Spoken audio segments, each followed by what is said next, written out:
Hello friends, welcome to my channel. ఈరోజు మన సొసైటీలో మన చుట్టూ జరిగే ఒక విచిత్రమైన సందేశం మీకోసం.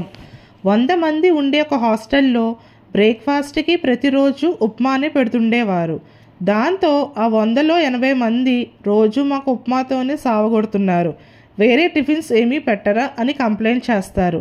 సరే అని ఆ హాస్టల్ వార్డెన్ ఏమన్నారంటే, రోజు ఎర్లీ మార్నింగ్ నేను ఒక బాక్స్ పెడతాను, ఆ బాక్స్లో ఎవరికి ఏ టిఫిన్ కావాలో చీటీ రాసి వేయండి, ఏ టిఫిన్కి ఎక్కువ మెజారిటీ ఉంటుందో ఆ రోజు ఆ టిఫిన్నే చేస్తాను అంటాడు.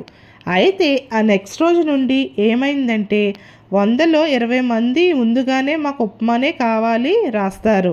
ఇంకా మిగతా 80 మందిలో 18 మంది ఇడ్లీ, 16 మంది చపాతీ, 14 మంది ఊతప్పం, 12 మంది మసాలా దోశ, 10 మంది పూరి, 10 మంది నూడిల్స్ అని రాస్తారు.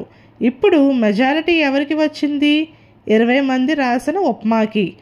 ఇక్కడ పాయింట్ ఏంటంటే, ఈ 80 మంది జనాభా వారి వారి స్వార్థాల కోసం, వారి వారి అవసరాల కోసం ఇలా విడివిడిగా ఆలోచిస్తూ పోరాడుతుంటారో అంతవరకు ఆ మిగిలిన 20% మందికి ఈ 80% మందిని రూల్ చేస్తూనే ఉంటారు.